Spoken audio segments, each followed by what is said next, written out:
looking back at photos and videos from last year, di ba punta tayo ng SM, and then we had the Christmas lighting, and there were so many activities like Santa Claus, but they can't do that anymore. And I know my kids, and they will always ask me why. So I'm going to just try to improvise by making it special in our homes.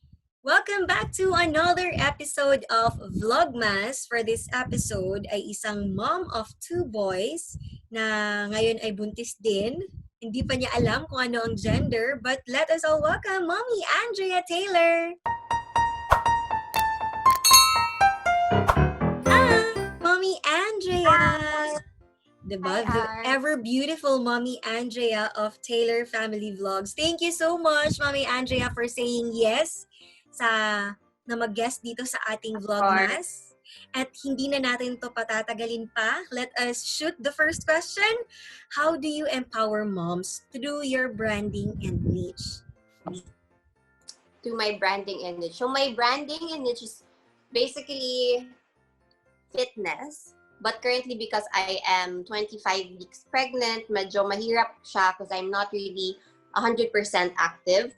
Pero I still exercise, and I still want to promote exercising and being fit and staying healthy to all the moms. So empowering them in a way na self-care siya for me, ang fitness. So parati tayo sinasabihan na kapag nanay ka na, kahit parang ano ka masyado, you're gonna be losyang, you're not gonna take care of yourself.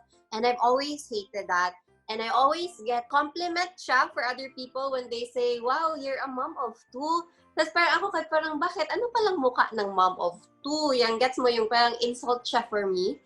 And so I always promote fitness because I feel like it is the way and a good way to take care of yourself. There's a lot of ways to do self-care. You can go shopping, you can, spend time with yourself, just read a book and all that. But I feel like fitness, it's benefiting you more because you're taking care of yourself and your mind and your peace of mind as well. So I like to promote fitness to empower moms na, even if you're a mom, even if there's so many things that you have to do in a day, do not forget about yourself and how to keep yourself healthy. Ikaw ang fitness queen dito sa social media, lalo na dito sa Davao City.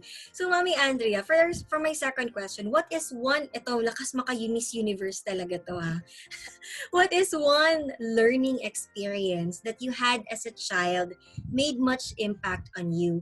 Na eventually, ito rin yung gusto mong i-teach sa mga anak mo. May it be positive or negative, ano yung learning na yun? My childhood was really not even difficult. I had the happiest childhood ever.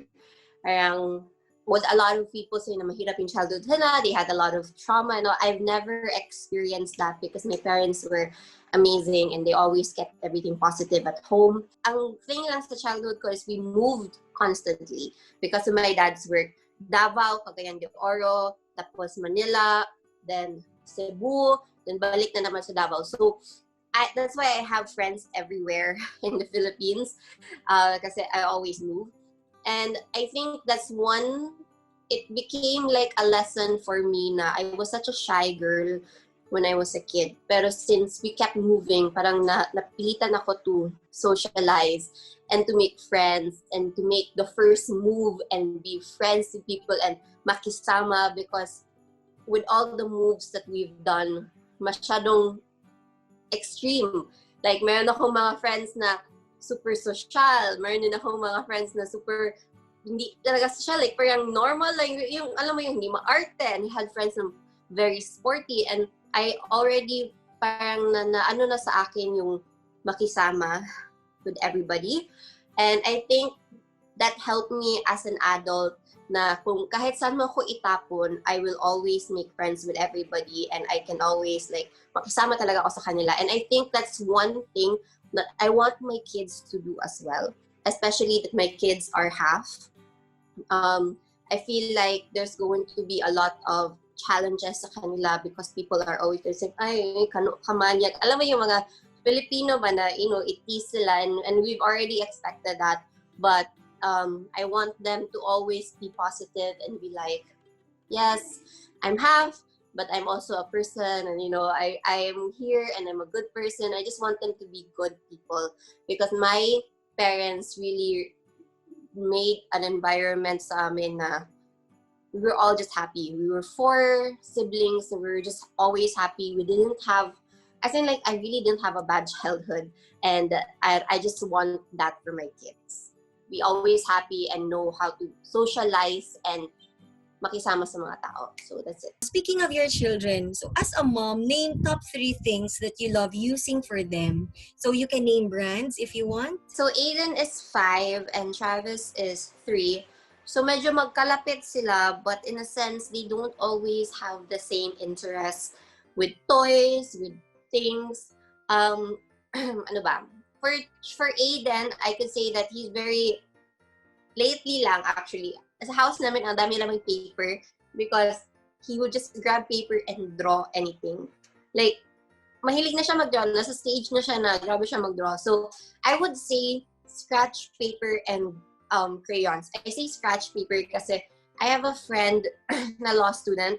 So, every time na matapos yung year, lahat ng law notes, photocopies, and everything, pinapasa niya sa akin. And I use the back page, and that's our scratch paper. So we kind of reuse everything that she used for the whole year in law school. And it's so good kasi bahala na magpuris-puris Aiden, and now he's like into stick figures or making trucks or robots. Hindi kami nauubusan ng paper. So crayons is a must. Ngayon, I always pack paper and crayons sa kanyang bag.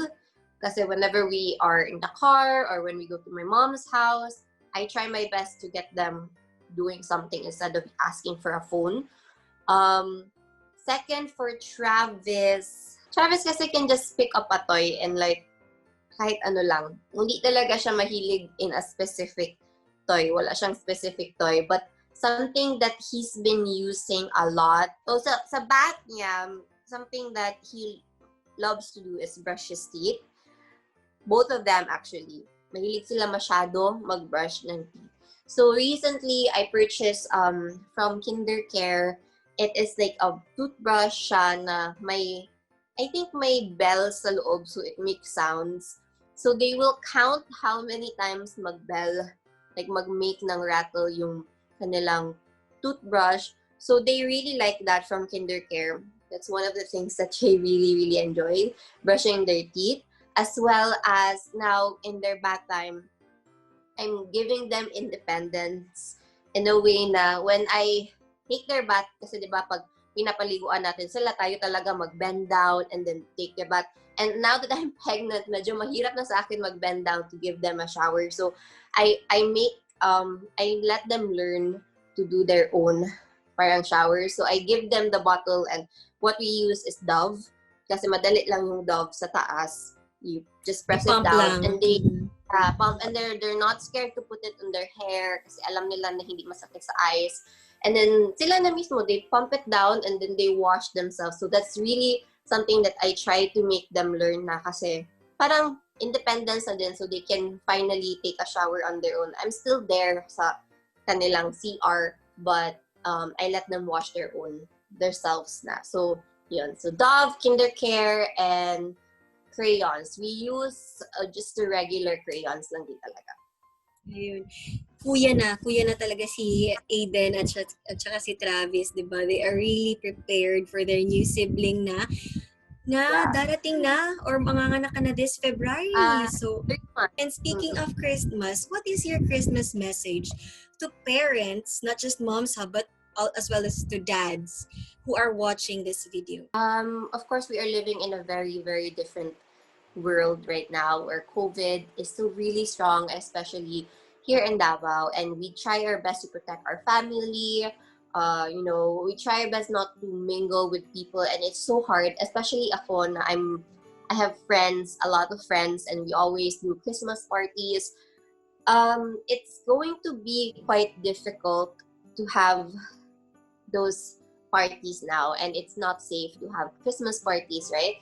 So just pick your battles, and for us, we are just going to do a party na, not really party, just us na, my mom and my dad and my sister. Kami lang, that's it. We're not going to have a big family reunion anymore. I don't think that is necessary. And I think something lang that I want to share is you always have to make Christmas feel Christmas for the kids, because looking back at photos and videos from last year, di ba punta tayo ng SM, and then we had the Christmas lighting, and there were so many activities like Santa Claus, but they can't do that anymore. And I know my kids, and they will always ask me why. So I'm going to just try to improvise by making it special in our home. So we actually ordered a lot of things online, everything online, and we already, usually kasi hindi kami masyado nag-book crazy decorations sa house. Kasi we don't spend Christmas in the house.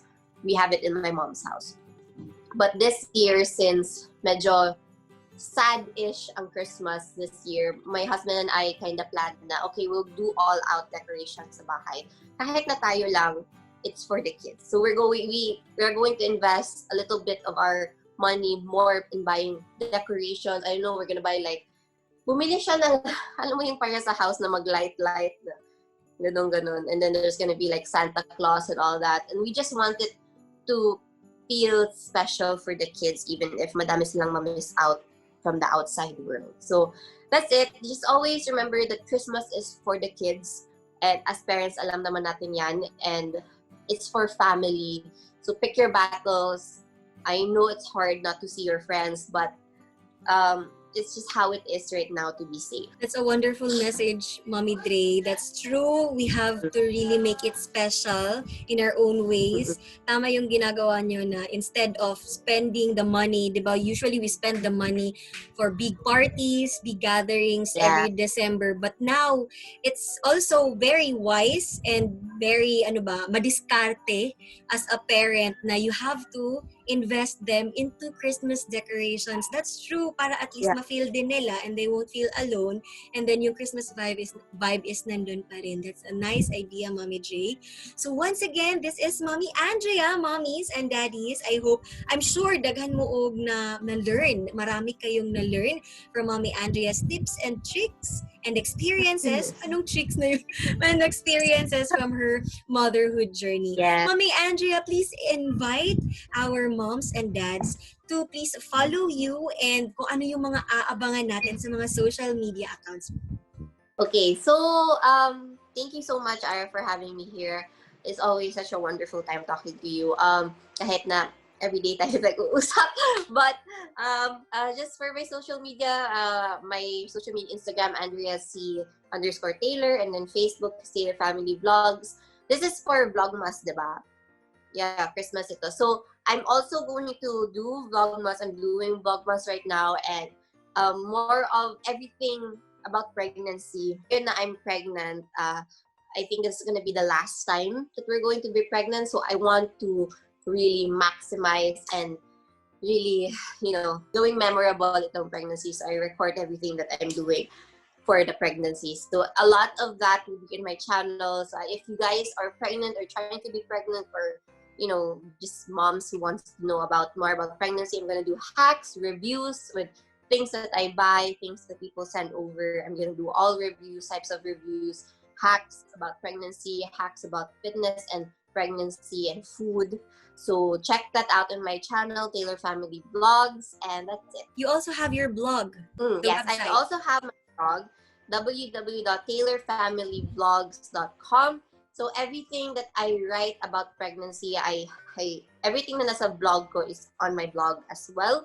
So if you guys are not really into watching vlogs, you can always read my blog. Okay, thank you so much, Mommy Andrea. Please do not forget to follow Mommy Andrea sa kanyang mga social media accounts, and of course, everything is very interesting na makikita nyo at mababasa nyo, mapapanood nyo sa kanyang social media accounts. And also, Merry Christmas everyone and have a nice day. Bye. Thank you, Mommy Andrea. Bye.